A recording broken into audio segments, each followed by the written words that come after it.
केवट जी कहते हैं प्रभु आपके पांव में जो धूल लगा है, रज है, वो कोई साधारण रज नहीं है, जड़ी बूटी है, मनुष्य बनाने वाली जड़ी बूटी है। आपने कभी किसी पत्थर को छुआ था क्या? लक्ष्मण जी बोले हमरे सामने छुआ था, वहीं हम थे। क्या हुआ? जादू। भाई आप पत्थर को पांव से छुए, पत्थर स्त्री में बदल गया। केवट जी बोले कितने विद्वान हैं, ये बताइए लकड़ी कठोर की पत्थर कौन से कठोर है कहिए? केवट जी बोले यदि कठोर पत्थर स्त्री बन सकता है तो इस लकड़ी को स्त्री बनने में कितना टाइम लगेगा? पत्थर को तो 2-3 मिनट समय भी लगा होगा। ये लकड़ी की नाव ऊपर से पानी में रहने के कारण पानी पी पी कर और मुलायम हो गई है। ये तो उस जड़ी बूटी को देखते स्त्री बदल जाएगी। हम इतना बड़ा रिस्क फैक्टर लेने वाले नहीं हैं। पांव धुलवाइए, जड़ी बूटी निकलवाइए, फिर नाव पर बैठिए, मैं आपको सीधा गंगा पार पहुंचाऊंगा। जैसे केवट जी बात बोले ना, लक्ष्मण जी राम जी को देखकर बोले कि भैया एक बात बोले, बुरा मत मानिएगा, पहली बार आपने मैनेजमेंट संभाला, फेल। आपने मांगा, मना कर दिया, ना हो नहीं लाऊंगा। मैं मांगता, मना करता, बता देता मैं। राम जी बोले इसीलिए आपको नहीं मांगने दिया कि आप बता देते। ये नहीं मान रहे हैं मेरी बात, तो मेरे इसका मतलब मेरे भक्त हैं। लक्ष्मण जी बोले जो जो आपका बात नहीं मान रहा सब आपके भगत हैं। राम जी बोले इसके अलावा कौन नहीं मान रहा है?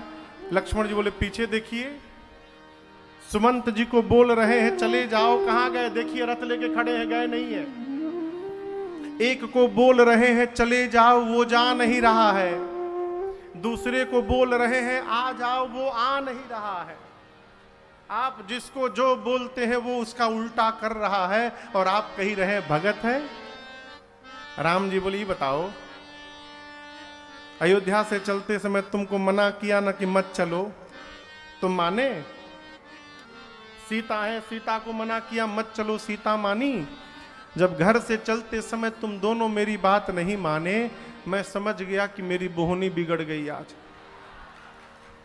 अब जो मिलेगा कोई मेरी बात मानने वाला नहीं है। लक्ष्मण जी बोले देखिए केवट भैया, आप जो तर्क दे रहे हैं कि पांव के पड़ने से स्त्री में बदल जाएगी आपकी नाव, तो ये जो घटना है ये once in a lifetime, केवल एक बार घटी है बस। उसके बाद प्रभु ने कितने पत्थरों पे पांव रखा, दूसरा कोई पत्थर स्त्री में क्यों नहीं बदला? केवट जी बोले इतना बड़ा मूर्ख मैं भी नहीं हूं, मैं भी जानता हूं कि सारे पत्थर नहीं बदले, लेकिन प्रश्न यहां उठता है कि कौन सा पत्थर स्त्री में बदला? प्रश्न है ना। जिस पत्थर की ओर राम जी ने हाथ से इशारा किया था, पूछा मुनि ही शिला प्रभु देखी, वो पत्थर स्त्री में बदल गया। यहां नदी के किनारे हजारों नाव खड़ी है, ये हजारों नाव में हमरे नाव मिली थी बुलाने के लिए। यहां भी मेरी नाव को इशारा करके बुलाया गया है, इधर लाओ इधर लाओ। इसका मतलब खतरा यहां भी मंडरा रहा है और मैं अपनी नाव खोने वाला नहीं हूं। देखिए प्रभु सीधी सीधी बात कहूं तो हमारे 10-12 ठे छोट छोट लड़का हैं। अभी हम लोग कोई वेद पुराण भी नहीं पढ़े हैं कि नाव चली गई तो पूजा पाठ करके पेट पाल लेंगे। पैसा भी नहीं है, हाँ दीन वित्तहीन, चली गई नाव तो कैसे दूसरी गढ़ाई हो। दूसरी नौका कहां से बनाएंगे? हमारे बाबा नाव चलाएं, बाबा जी के बाद बाबूजी नाव चलाएं, बाबूजी के बाद मैं चला रहा हूं और मेरे बाद हमारे बच्चे भी नाव ही चलाएंगे। और इसी नाव के चलने से घर में भोजन जाता है। प्रभु घर में अनाज नहीं है, नाव चलेगी, बोहनी होगा, पैसा मिलेगा तो घर में रात का भोजन जाएगा। नाव चली गई, हमारा लड़का भूखों मर जाएंगे प्रभु। और देखिए किसी पर कितना भी अत्याचार करिए, उसकी रोजी रोटी पर खिलवाड़ा मत करिए, ठीक ना। इसलिए प्रभु प्रार्थना है, अरे पांव धुलवा के थोड़ी नजर कीजिए। उसके बाद आइए बैठिए फिर सफर कीजिए, आइए बैठिए फिर सफर कीजिए। उसके पहले पांव नहीं धो सकी जितने आंसू हैं आंखें। भैया आइए बैठिए फिर सफर कीजिए। उसके पहले अरे पांव धुलवा के थोड़ी नजर कीजिए। कहिए धो लूं। भगवान मौन, कुछ नहीं बोले।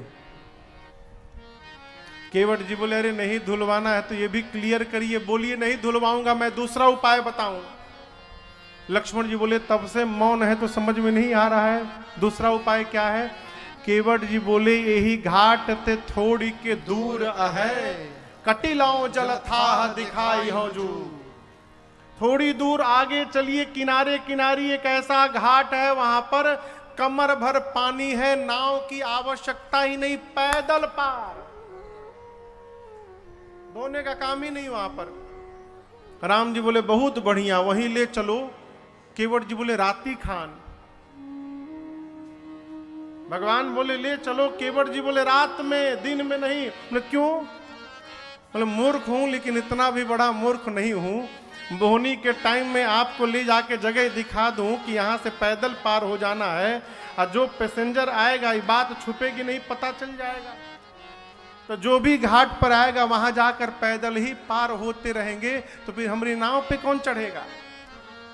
दिन में मैं ले नहीं चलूंगा, वे पूरी दिन प्रतीक्षा करिए, अंधकार होने पर रात में ले चलूंगा।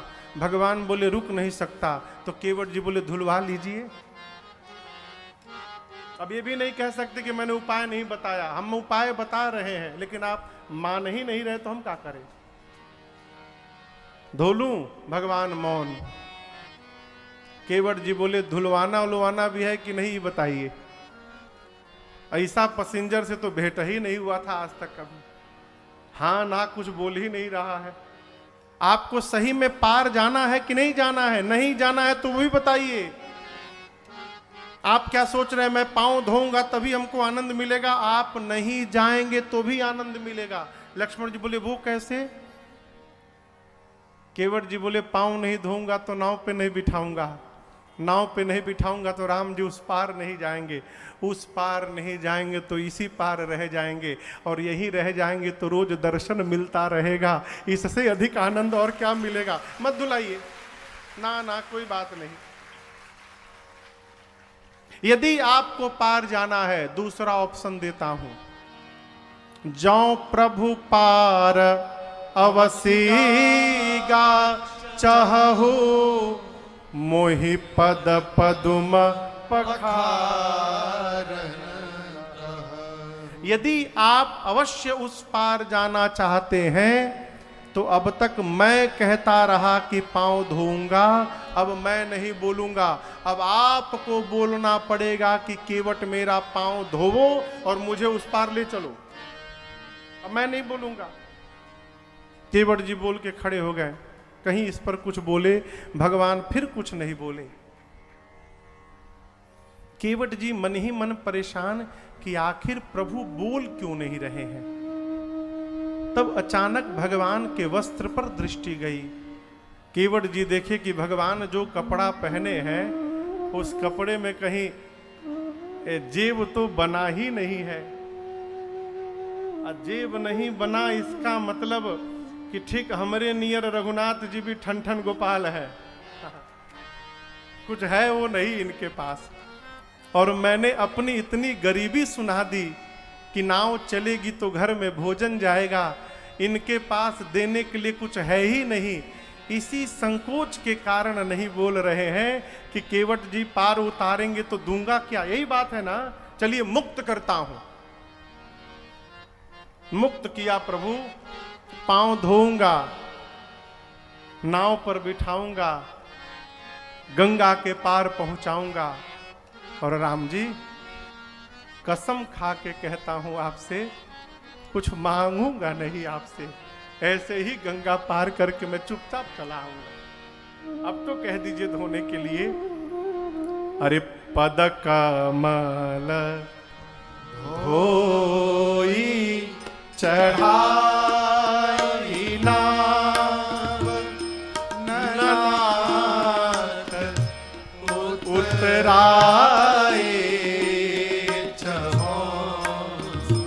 मोहि राम राउर आन दशरथ सपथ सब साचे कहूँ बरु तीर मारहु लखनऊ पै, बरु तीर मारहु लखनऊ पै, जब लगी न पाय पखारी मां, तब लगी न तुरसी दासनाथ कृपाल पार उतारी मां, जब लगी न तुलसी दासनाथ कृपाल पार उतारी मां, तब लगी न तुलसी दासनाथ। केवट जी ने कहा पांव धोऊंगा, नाव पर बिठाऊंगा, गंगा के पार पहुंचाऊंगा, कुछ नहीं मांगूंगा, ऐसे ही चलाऊंगा। विश्वास न हो रघुनाथ जी, आपकी सौगंध और आपके पूज्य पिताजी की सौगंध लेता हूं। आपकी सौगंध इसलिए लेता हूं कि आप सत्य स्वरूप है, और आप महाराज, आपके पिताजी रघुकुल रीति सदा चली आई, प्राण जाए बरु वचन न जाई। इस बात को कहने वाले की सौगंध लेता हूं कि मैं भी अपने वचन से मुकरूंगा नहीं, कुछ नहीं मांगूंगा, बिना मांगे आपको पार पहुंचा दूंगा। जैसे महाराज और राम जी की सौगंध उठाई केवट भैया ने, लक्ष्मण जी को आया आवेश, इसकी इतनी हिम्मत कि भैया और पिताजी की सौगंध ले लिया, निकाल लिए बाण, धनुष पर चढ़ा के खींच लिए, मार दूंगा इसको।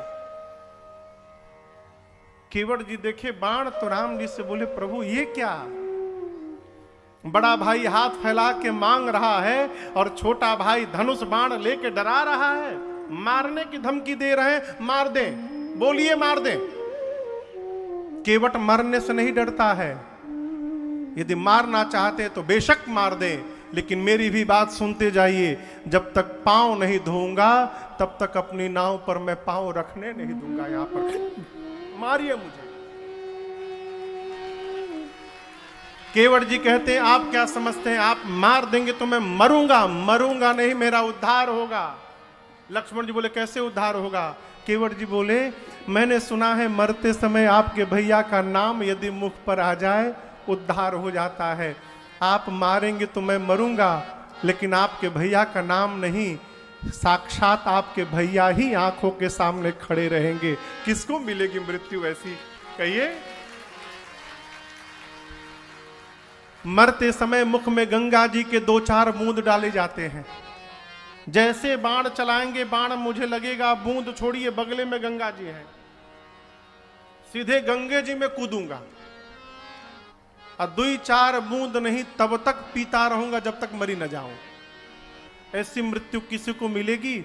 मेरा प्राण निकल जाएगा तो कम से कम आपके भैया दयालु हैं, मेरी अंतिम क्रिया तक तो रुकेंगे ही यहां पर। आप सोचिए, एक तरफ गंगा जी रहेंगी, दूसरी तरफ राम जी रहेंगे और दोनों के बीच में केवट की चिता सजाई जाएगी। ऐसी मृत्यु संसार में किसी को नहीं मिलने वाली है। लक्ष्मण जी बस हो गया मेरा, जल्दी मारिए। लक्ष्मण जी सुने तो सोचे तो बड़ा ज्ञानी है, ये मारने लायक नहीं है। बाण को पीछे रख दिया। केवट भैया बोले प्रभु तब लगी न तुलसी दास नाथ कृपाल पार उतारी हो। केवट जी की इस बात को सुनकर रघुनाथ जी अब हंस पड़े। सुन केवट के बैन प्रेम लपेटे अटपटे बिहसे करुणा चितय जानकी लखन तना। केवट भैया की प्रेम से सनी हुई इस अटपटी वाक्य को सुनकर भगवान बिहसे। सीता जी लक्ष्मण जी का मुख देखे। यहाँ पर अनेक भाव लोग कहते हैं क्यों मुख देखा। सामान्यतः सामने कोई ऐसी बात हो जाए तो जीव अगल बगल वाले को देखता है, देखिए कैसी बात बोल रहे हैं, क्या बोल रहे हैं। भगवान बिहसे और यहाँ दर्शन करिए। कृपा के सिंधु रघुनाथ जी ने केवट भैया पर कृपा की। कृपा सिंधु बोले मुस्काए, कृपा सिंधु बोले मुस्काए। सोई करु जेहि तव नाव न जाए। सोई करु जेहि तव नाव न जाए। बेगी आनु जल पाय पखारो। बेगी आनु जल पाय पखारो। होत विलंब उतारहि पारो। होत विलंब उतारहि पारो। होत विलंब उतारहि पारो। होत विलंब उतारहि पारो। भगवान ने कहा केवट जी आप वही करिए जिससे आपकी नाव बच जाए। केवट भैया बोले प्रभु क्या करूं, सीधा सीधा हमसे कहिए। तब रघुनाथ जी ने कहा बेगी आनु जल पाय पखार। तुरंत जल लाइए, पांव पखारिए, विलंब हो रहा है, हम लोगों को उस पार पहुंचाइए। जैसे केवट जी से भगवान ने ये बात कही, केवट जी कहे प्रभु एक बात कहें, गंवार तो हूं लेकिन इतना भी बड़ा गंवार नहीं हूं। मैंने सुन रखा है कि कोई भी अच्छा काम करना चाहिए तो अकेले नहीं करना चाहिए, परिवार के साथ करना चाहिए। यदि आज्ञा मिल जाए तो अपन मेहरारू लड़का लोग को भी बुला के ले आवे। केवाड़ के लक्ष्मण जी बोले कहीं नहीं जाना है, 3 घंटा से तुम फंसाए हो यहाँ पर, चले गए तो न जाने कब लौट के आओगे, यहीं खड़े रहो। लक्ष्मण जी बोले भैया भेजिएगा मत इसको, जाएगा तो पता नहीं आएगा भी कि नहीं आएगा। अब देखिए भगवान के सामने कैसी दुविधा, लक्ष्मण जी की भी बात रखनी है और भगत की भी बात रखनी है। लक्ष्मण जी बोले भैया भेजना ही नहीं है, राम जी बोले बिल्कुल ठीक बोले नहीं भेजना है। केवट प्रभु क्या आज्ञा है। इस प्रसंग को गोस्वामी जी कवितावली जी में कहते हैं, रघुनाथ जी ने केवट जी को इशारा किया, अरे प्रभु रुख पाई के, रुख यानी आंख का इशारा। लक्ष्मण जी बोले भेजना नहीं है, राम जी बोले बिल्कुल ठीक बोले, बिल्कुल नहीं जाने देना इनको। केवट जी बोले प्रभु, राम जी बोले मुख से बोले नहीं जाना है, आंख से बोले जल्दी भागो यहां से। जैसे रुख पाया भगवान का केवट जी भागे। लक्ष्मण जी बोले भैया बिना बोले भाग गया। अब राम जी बोले भाग गया तो हम क्या करें, आएंगे आएंगे यहीं रहिए। केवट जी दौड़े, अब बुलाई बालक घर नी हूं। ऐ लगे चिल्लाने, बच्चों को बुलाए, पत्नी को बुलाए, पूरा परिवार एकत्रित भया।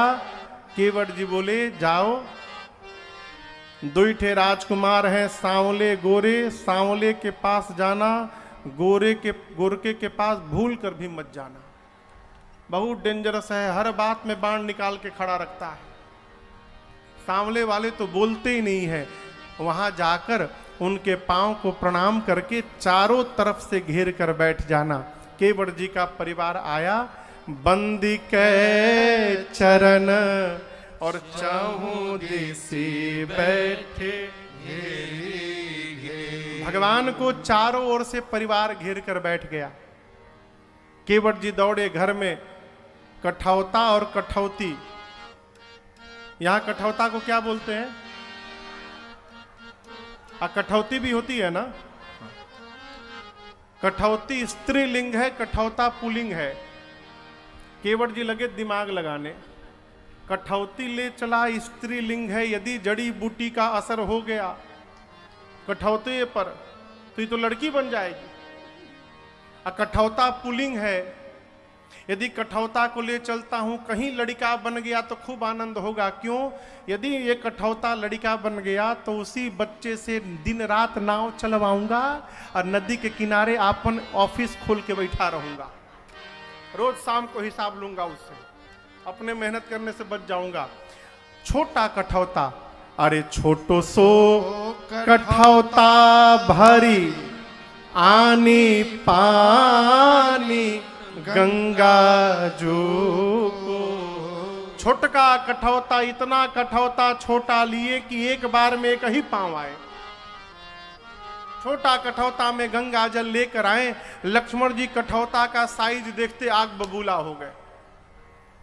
बोले भैया जानबूझ के छोटा लाया है ये। लक्ष्मण जी बोले बड़ा क्यों नहीं लाए?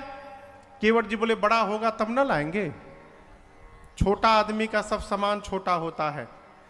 जिसको आप छोटा बोल रहे हैं, मेरी दृष्टि से देखिए वही बड़ा दिखाई पड़ेगा आपको। मेरे घर का सबसे बड़ा बर्तन यही है, हम क्या करें? छोटा कठौता में जल लेकर आए। भगवान का दाहिना पांव आया, केवट जी रगड़ के धोए, अब पूरा जल पी गए। बोले प्रभु बायां बाकी है, रुकिए फिर से लाता हूं। फिर जल लाए, बायां पांव भगवान रखे, केवट जी धोए। अब धोने के बाद वो पांव बाहर नहीं निकालते। राम जी बोले क्या हुआ, पांव बाहर निकालिए। केवट जी बोले प्रभु एक भूल हो गई नाथ। क्या कर दिए तुम? बोले प्रभु बायां पांव धोया था, दाहिना पांव आप फिर से नीचे रख दिए, फिर से धूल लग गया उसमें। तो राम जी बोले ऐसे तो जितनी बार धोगे उतनी बार लगेगा। बोले नहीं प्रभु अब नहीं लगेगा, बायां पांव आप मेरे इस गमछे पे रख दीजिए और दाहिना पांव प्रभु एक बार और धुला लीजिए। अब लक्ष्मण जी सुनते तो आग बबूला हुई गए। भगवान बोले ठीक है जाओ लाओ। यहाँ गोस्वामी जी संकेत करते हैं, धोई पाए पियत पुनीत बार, फेरी फेरी बदल बदल के कई बार धोए। तीसरी बार जल लाए, दाहिना पांव दोबारा धोए, तीनों बार का पानी अपने पी गए। अब भगवान केवट जी के गमछे पे खड़े हैं। लक्ष्मण जी बोले हो गया ना, जैसा चाहते थे वैसा हो गया ना, अब नाव पर बिठाओ ले चलो। केवट जी बोले हमार लड़का, ये हमारे जो परिवार बच्चे हमारा आके बैठे हमारा मुंह देखने आए हैं। हाँ? प्रभु एक बार और धुला लीजिए तो इनको प्रसाद मिल जाए। लक्ष्मण जी बोले 3 बार तुम पिए हो, इनकी याद नहीं आई?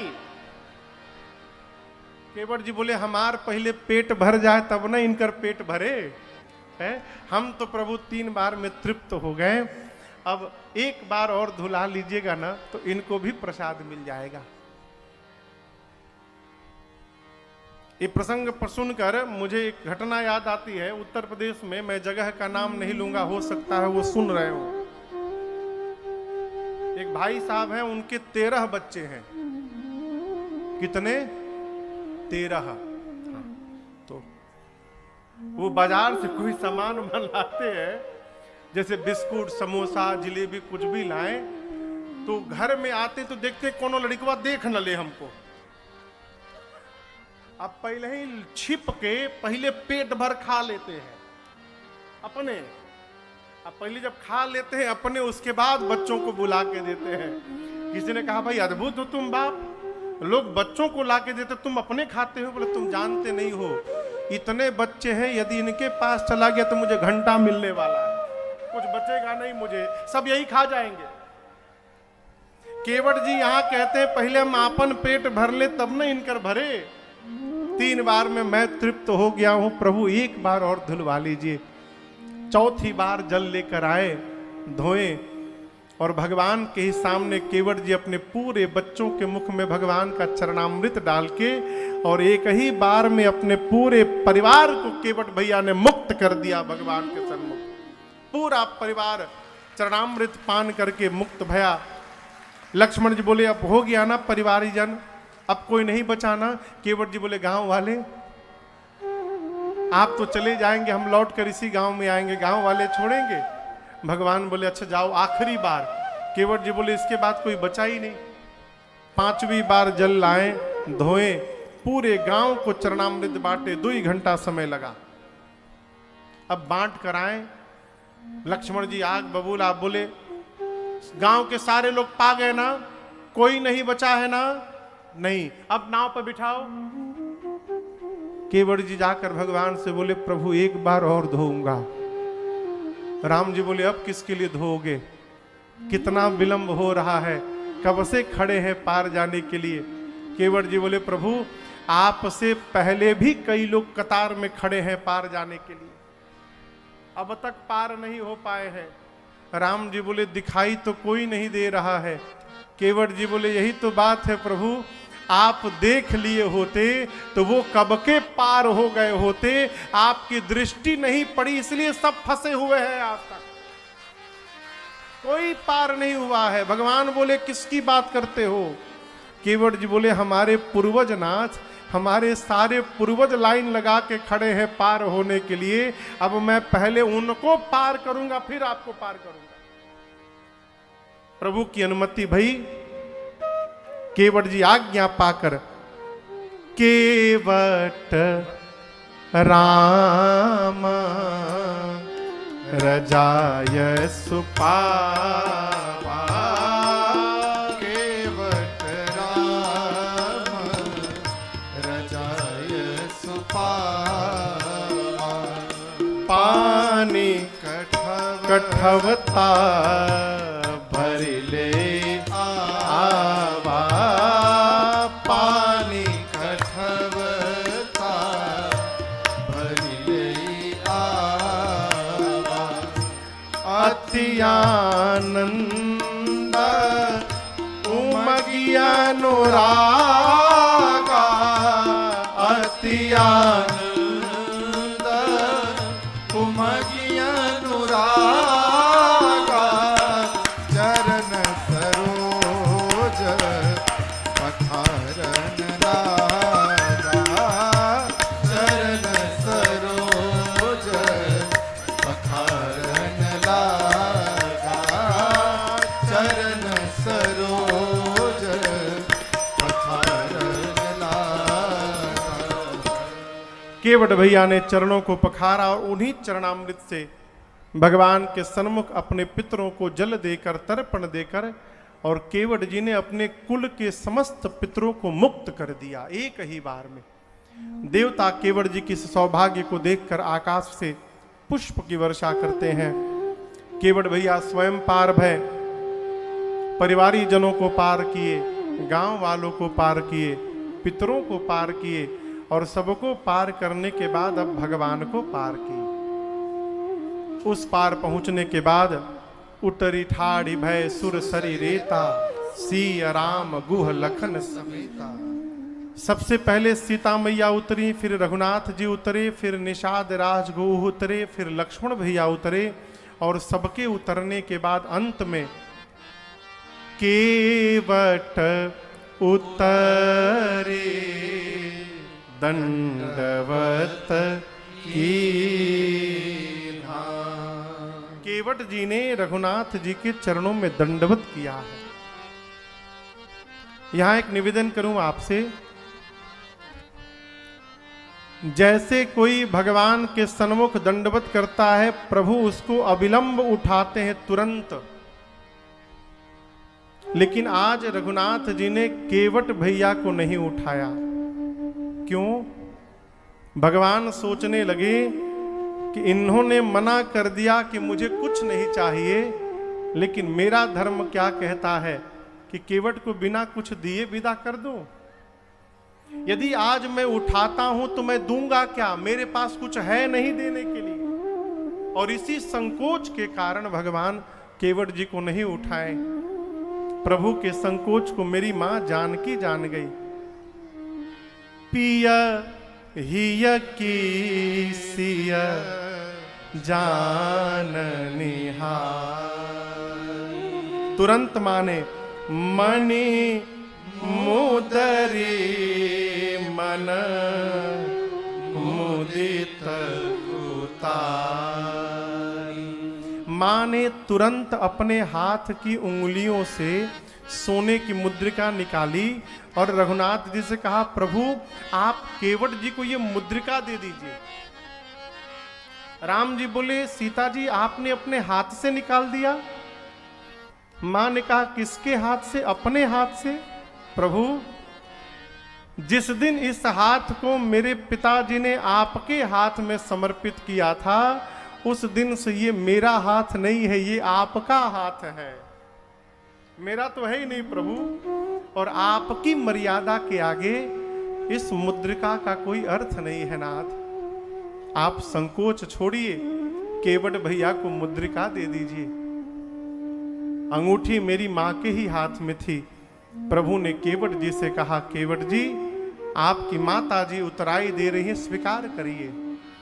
कहे वो कृपाल ले उतराए। केवट जी सुने तो केवट जी भाव विह्वल होकर रघुनाथ जी के चरणों को पकड़ लिए। केवट चरण गहे अकुलाए, व्याकुल होकर भगवान के चरणों को पकड़ लिए। कहे, नाथ मैंने सौगंध ली है कि मैं कुछ नहीं मांगूंगा, कुछ नहीं लूंगा, और आप मुझे उतराई देकर मुझे झूठा बनाना चाहते हैं। प्रभु आज आपका अनुग्रह हो गया मेरे पर। अनुग्रह जानते हैं क्या है? केवट जी कहना चाहते हैं, मेरे जीवन के सारे ग्रह, 9 ग्रह होते हैं। केवट जी कहना चाहते हैं, मेरे 9 ग्रह मेरे से प्रतिकूल हो गए थे। अब आप कहोगे, महाराज ये कहां लिखा है?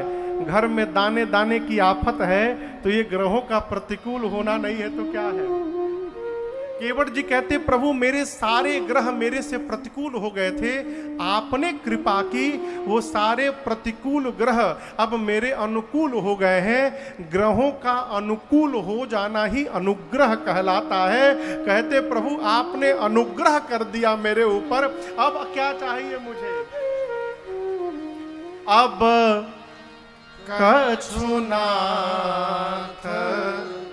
न चाहिए मोरे, दीन दयाल अनुग्रह तो। केवट जी से सीखने योग्य बात है। केवट जी भगवान दे रहे हैं, कहते मुझे प्रभु कुछ नहीं चाहिए। जहां मांगते हैं वहां धीरे धीरे प्रेम समाप्त हो जाता है। अच्छा बताइए, आपसे कोई व्यक्ति रोज आकर सामान मांगे, बिल दबाए, कहे थोड़ा दूध दे दीजिए ना, चाय बनाना है। अगले दिन आए कहे चाय पत्ती खत्म, चाय पत्ती दे दीजिए। कभी चीनी मांगे, कभी बर्तन मांगे, कभी सिलेंडर मांगे। आपको व्यक्ति कैसा लगेगा? कहिए कहिए, अच्छा लगेगा? अरे बोलिए, नहीं लगेगा। रोज भगवान से आप मांगते हैं, भगवान को कैसा लग रहा होगा? मांगना बंद करिए। क्यों महाराज? अरे जो पहले मिला है वही कम नहीं है, उसी को निभाने के काबिल नहीं हूँ। जो पहले मिला है वही कम नहीं है। हाँ, जो पहले मिला है वही कम नहीं है, उसी को निभाने के काबिल नहीं हूँ।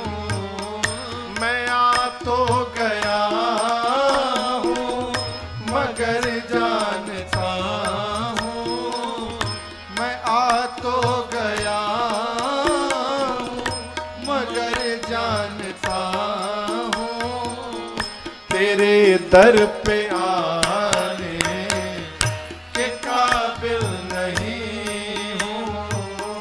तेरे दर पे आने के काबिल नहीं हूँ। तुम्ही ने अदा की मुझे जिंदगानी, तुम्ही ने अदा की मुझे जिंदगानी, तेरी महिमा फिर भी मैंने न जानी। तेरी महिमा फिर भी मैंने न जानी। गुनहगार हूँ मैं, सजावार हूँ मैं, गुनहगार हूँ मैं, सजावार हूँ मैं, तुम्हें मुँह दिखाने के काबिल नहीं हूँ।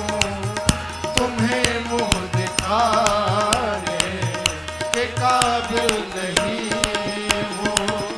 तेरी मेहरबानी का है बोझ इतना, तेरी मेहरबानी का है बोझ इतना, जिसे मैं उठाने के काबिल नहीं हूँ, जिसे मैं उठाने के काबिल नहीं हूँ। सीताराम राम राम सीताराम राम राम, सीताराम राम राम सीताराम राम राम, सीताराम राम राम सीताराम राम राम, सीताराम राम राम सीताराम राम राम, सीताराम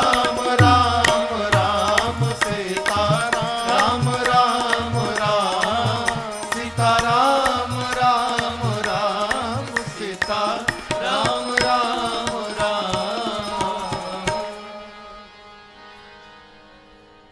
मैं आ तो गया हूँ मगर जानता हूँ तेरे दर पे आने के काबिल नहीं हूँ। केवट जी कहते, प्रभु जन्म जन्म की मजदूरी ब्रह्मा जी ने एक बार मुझे आज प्रदान कर दी, अब मुझे कुछ नहीं चाहिए। राम जी देना चाहते हैं तो केवट भैया ने कहा, प्रभु फिरती बार, फिरती बार लौटते समय अरे मोही जो देवा सो प्रसाद मैं सिर धर लेवा। जैसे केवट जी ने कहा फिरती बार, लक्ष्मण जी कहे भैया सावधान, बिल्कुल वचन मत दीजिएगा। जाते समय 5 घंटा खड़ा किए हैं, आते समय फिर करेंगे। बहुत कहा रघुनाथ जी ने, सीता जी ने, लक्ष्मण जी ने जब केवट जी कुछ नहीं लिए तो अंत में भगवान ने अपनी विमल भक्ति केवट भैया को देकर के विदा कर दिया। क्या दिया? क्या दिया? भक्ति। ये प्रसंग कहता है कि भगवान की सेवा करके जब हम और आप भगवान से जीवन में कुछ नहीं मांगेंगे तो अंत में एक ना एक दिन केवट भैया की तरह हमको भी भगवान अपनी भक्ति प्रदान कर देंगे, इसमें कोई संशय नहीं है। लेकिन उसके पहले कुछ नहीं मांगेंगे तब। यहां तो लड़का पढ़े चाहे ना पढ़े, महाराज भगवान फर्स्ट डिवीजन पास हो जाए। केवट भैया को गति देके भगवान ने आगे विदा किया भक्ति देकर। यहाँ गंगा जी के तट पर सीता जी ने गंगा जी से मनौती मांगी, माँ आशीर्वाद दीजिए, कुशलता पूर्वक लौट कर आऊंगी तो इसी गंगा तट पर आपकी पुनः पूजन करूंगी। गंगा जी ने आशीर्वाद दिया। भगवान भरद्वाज जी के पास पहुंचे हैं, साथ में निषाद राजगुह हैं। रात्रि विश्राम हुआ। आगे चलकर यमुना जी के तट से प्रभु ने निषाद राजगुह को विदा किया और बाबा वाल्मीकि जी के पास पहुंचे। वाल्मीकि ऋषि से रघुनाथ जी ने पूछा, मुनिवर हम कहाँ रहें? वाल्मीकि जी ने राम जी को 14 स्थान बताए।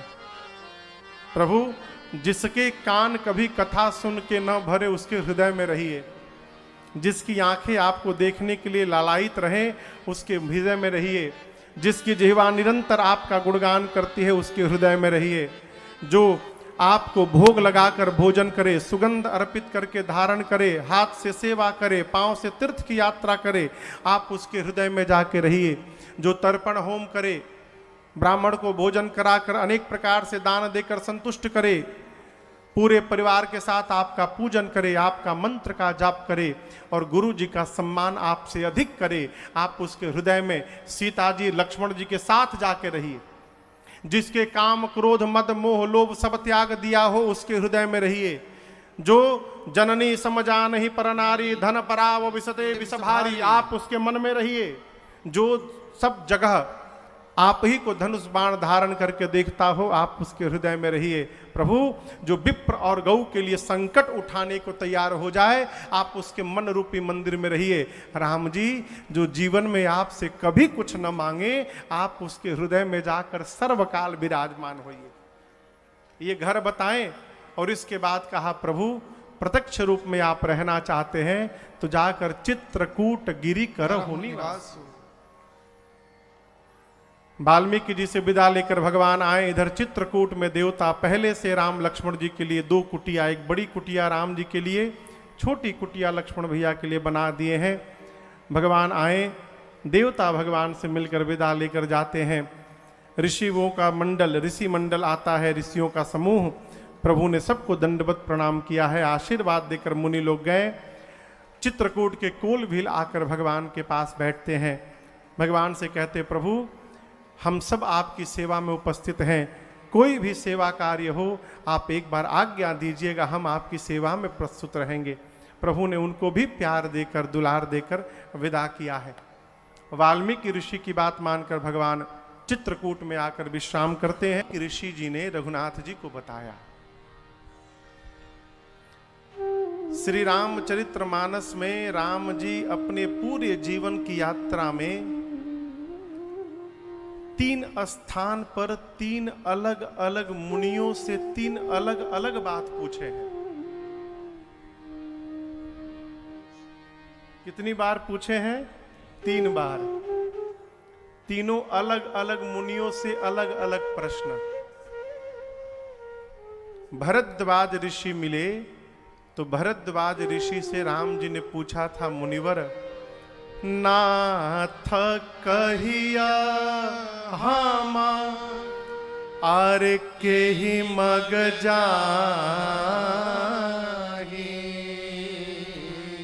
हे प्रभु कहिए हम किस मार्ग में जाएं? भरद्वाज जी से रघुनाथ जी ने क्या पूछा? मार्ग पूछा, किस रास्ते पे चले। वाल्मीकि ऋषि मिले तो राम जी वाल्मीकि ऋषि से कहते हैं, प्रभु आप ऐसा एक स्थान मुझे बताइए, तहाँ रचि रुचिर परन तृण शाला, बास करो कछु काल कृपाला। हे वाल्मीकि जी, आप ऐसा स्थान मुझे बताइए जहां पर कुटिया बनाकर मैं कुछ दिनों तक वास कर सकूं। भरद्वाज जी से रास्ता पूछा, वाल्मीकि जी से कहां रहूं स्थान पूछा, और अब चित्रकूट से जब आगे बढ़ेंगे राम जी पंचवटी के रास्ते में, तो अगस्त्य ऋषि मिलेंगे। उस कथा को हम और आप कल सुनेंगे। अगस्त्य ऋषि से राम जी पूछेंगे, अब सो मंत्र देहु प्रभु मोहि, जेहि प्रकार मारो मुनि द्रोही। अगस्त्य ऋषि से राम जी निशाचरों का अंत करने का मंत्र पूछते हैं। जीवन में सब व्यक्ति से सब बात नहीं पूछी जाती है। अयोग्य व्यक्ति के सामने यदि अपना संशय और प्रश्न रखेंगे तो अयोग्य व्यक्ति आपके संशय को समाप्त नहीं करेगा, अपितु और बढ़ा जाएगा। माई ठाकुर जी का सेवन करती थी, सुलाती थी, कोई आके बता गया सुलाओ मत। 3 साल से ठाकुर जी टुकुर टुकुर बैठ के देख रहे हैं, कब हमको सुलाया जाएगा है? यहां रघुनाथ जी ने वाल्मीकि ऋषि से स्थान पूछा, मैं कहां रहूं? वाल्मीकि जी ने कहा, चित्रकूट गिरी करहु निवास। प्रभु आप जाकर चित्रकूट में वास करिए। क्यों? सुंदर पर्वत है कामदगिरी, शैल सुहावन, कानन चारु, सुंदर वन प्रदेश है। करि के हरि मृग बिहग बिहारू, पशु पक्षी वहां विचरण करते हैं, चहचहाते हैं। इतना ही नहीं, अत्रि मुनि ने अपने अत्रि प्रिया निज तप बल आनी, मां अनसुईया अपने तपस्या से लाई है। किसको? मंदाकिनी जी को। मंदाकिनी जी का पावन निर्मल तट है, वहां अत्रि आदि मुनि लोग रहते हैं। अब यहां एक बात समझिएगा, जीवन में प्रयास करिए कि हमारा जहां निवास हो वहां अगल बगल साधु मत के लोग हों, संत प्रवृत्ति के लोग हों। क्यों? संतों के साथ रहेंगे तो जीवन में यदि थोड़ी अटकन भटकन भी होगी ना, तो सत्संग के प्रभाव से हमारा मार्ग सीधा हो जाएगा और हम भटकने से बच जाएंगे,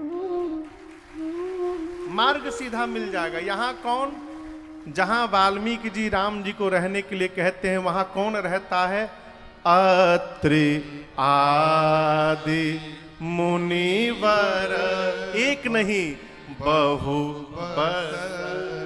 अनेकों ऋषि मुनि वहां रहते हैं। मुनियों के साथ रहेंगे तो सत्संग का अवसर मिलेगा, परमार्थ का मन, जैसी संगति वैसी गति होती है।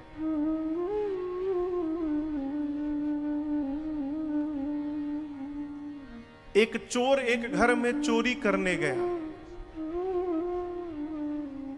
आपको कथा सुनाऊं, अपने पूज्य महाराजा श्री के श्रीमुख से मैंने ये कथा सुनी।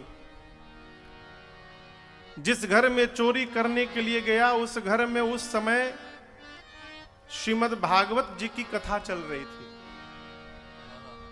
तो चोर, बहुत सारे लोग बैठे थे, तो वो भी छिप के बैठ गया कि कथा वथा पूरी हो जाए, पंडित जी चल जाएं, लोग चल जाएं, फिर रात को तो अपना काम निपटाना ही है। बैठ के सुनने लगा तो सुनते सुनते उसके कान में एक वाक्य पड़ा जो महाराज कथा बांच रहे थे कि जीवन में यदि एक व्यवहार भी साध लिए तुम, तो तुम्हारे जीवन का सद्गति हो जाएगा। क्या? सत्य बोलने का प्रयास करो। किसी भी परिस्थिति में, किसी भी स्थिति में सत्य का त्याग ना हो, सत्य कहा जाए। ये बात उसके कान में पड़ी। मन में सोचने लगा, ये महाराज लोग इतना बैठ के भटकाते हैं, लोगों को बेवकूफ बना रहे हैं, तनिक देखा जाए इनकी बात में कितना दम है। सत्य बोलना है। कथा भई, कथा के बाद रिश्तेदार जो आए थे जाने के लिए वहीं रुक गए। अब देखा यहां तो दाल गलने वाली है नहीं हमारी, वहां से चला गया, लेकिन मंत्र लेकर गया कि जीवन में क्या बोलना है, सत्य बोलना है। फिर सोचा एक दिन कि छोटे मोटे हाथ को मारने से क्या फायदा, सीधे राजा के घर में क्यों ना चोरी कर ली जाए। रात्रि में मुख्य द्वार से महल के प्रवेश किया तो द्वार पर द्वारपाल थे। बोला रुको, कहां जा रहे हो? बोला चोरी करने जा रहा हूं। तो द्वारपाल सोचे कि चोर तो ऐसे बोलेगा नहीं, लगता है राजा का कोई विशेष सेवक है ये। द्वार खोल दिए, भीतर गए। भीतर गया तो कुछ और मिले। कहां जा रहे हो, कहां से आए हो? जानते नहीं हो, चोर हो, चोरी करने जा रहा हूं। अरे बाप रे, लगता है कोई विशेष आदमी है, कहीं हम लोग ना फंस जाएं इसको रोककर। इसी तरह बोलते गया, चोरी करने जा रहा हूं, चोरी करने जा रहा हूं। महारानी का बहुत महंगा हार था, लेके सीताराम। सुबह मचा हड़कंप राज दरबार में, किसने चुराया, किसने चुराया। सूचना मिली कि रात को तो कोई आया था। महाराज ने कहा कि यदि डुगडुगी बजवाओ पूरे नगर में, यदि किसी के पास ये गहना मिल जाएगा तो उसे उसका दोगुना धन राशि दिया जाएगा। जितने का वो आभूषण है उसके दोगुने धन राशि से उसे सम्मानित किया जाएगा। 2 दिन बाद वो चोरवा सुना तो गहना लेके पहुंच गया राज दरबार में। महाराज पूछे तुम्हें कहां से मिला? बोला मैंने ही तो चुराया है। सत्य बोलना है उसे। बोला क्या बोलते हो? सत्य बोल रहा हूं, मैंने ही चुराया है। कैसे चुराए? दरबार पर तुम्हें दरवाजे पर द्वार पर किसी ने रोका नहीं? द्वारपाल ने रोका था। मैंने पूछा, मैंने कहा मैं चोरी करने जा रहा हूं, गेट खोल दिए। भीतर आए तो किसी ने नहीं रोका, रोका था। फिर मैंने कहा चोरी करने जा रहा हूं, गेट खोल दिए। राजा बोले कि तुमको भय नहीं लग रहा है सत्य बोलने में? उसने कहा कि मैंने सौगंध ली है, जीवन में कभी असत्य नहीं बोलूंगा, जब बोलूंगा तो सत्य ही बोलूंगा। राजा सोचने लगा यदि इतना सत्यवादी व्यक्ति मेरे राज्य का मंत्री बन जाएगा तो मेरे राज्य के विकास को कोई दुनिया की ताकत रोक नहीं सकती है। उसको मंत्री बना दिया, चोर को, और जितने लोग एंट्री दिए थे सबको सजा दी गई। ये कथा क्या कहती है? जिस प्रकार के लोगों के साथ हम उठेंगे बैठेंगे, उन लोगों के विचार का प्रभाव हमारे जीवन के व्यवहार पर पड़ेगा। इसलिए प्रयास करिए, घर से बाहर भी निकल रहे हैं तो ऐसे लोगों की संगति की जाए जिनकी संगति से जीवन में कोई सद्गुण उतर आए हमारे। योग साधना में तल्लीन है, जप करते हैं, तपश्चर्या में लगे हैं। कौन? अत्रि आदि मुनि। इसलिए हे राम, चलिए सबके जीवन की श्रम को सफल करिए। न जाने कई युगों की तपश्चर्या का फल आज मिलेगा। आपका दर्शन उनको प्राप्त होगा। चलकर कामदगिरि जी को गौरव प्रदान करिए। रघुनाथ जी आप चलिए वहां पर। वाल्मीकि जी की बात मानकर रघुनाथ जी चित्रकूट में आए। यहां से कितनी दूरी है? 200, 250, ज्यादा दूरी नहीं है। आप लोग तो गए ही होंगे चित्रकूट। भगवान आए, चित्रकूट की दिव्यता, भव्यता, रम्यता का दर्शन भया। भगवान का मन चित्रकूट में रमा है। यहां पर देवता लोग कोल किरात का वेश बनाकर आए, साथ में विश्वकर्मा भगवान को भी लेकर आए। चित्रकूट में देवताओं ने भगवान के आने के पहले 2 कुटिया बनाई। जब आप कामदगिरी की परिक्रमा लगाएंगे आज भी, तो परिक्रमा लगाते लगाते जैसे आप पश्चिम दिशा में पहुंचेंगे, वहां भगवान की कुटिया का स्थान आज भी है। और ठीक उसी के सामने चोटी पर, शिखर पर एक छोटी सी कुटिया लक्ष्मण भैया की देवताओं ने बनाई। भगवान से देवता लोग मिले, आशीर्वाद लेकर विदा लेकर देवता गए। देवताओं के बाद वहां के जो ऋषि मुनि मंडली थी, सारे ऋषि मुनि आए। प्रभु ने सभी मुनियों को यथा योग्य दंडवत किया है। आशीर्वाद देकर मुनि लोग विदा लेकर गए। अब मुनियों के जाने के बाद अब वहां के कोल किरात कोल भील आए। ये बड़ा अद्भुत प्रसंग है। कोल किरात आए और आकर भगवान के सामने बैठकर कहने लगे, प्रभु धन्य भूमि बना पंथ पहारा, धन्य भूमि बन पंथ पहारा, जहाँ जहाँ नाथ पाऊँ तुम धारा, जहाँ जहाँ नाथ पाऊँ तुम धारा, धन्य बिहग मृग कानन चारे, धन्य बिहग मृग कानन चारे, सफल जन्म भय तुम ही निहारे, सफल जन्म भय तुम ही निहारे, हम सब धन्य सहित परिवारा, हम सब धन्य सहित परिवारा, देख तरस भरे नयन तुम्हारा, देख तरस भरे नयन तुम्हारा, देख तरस भरे नयन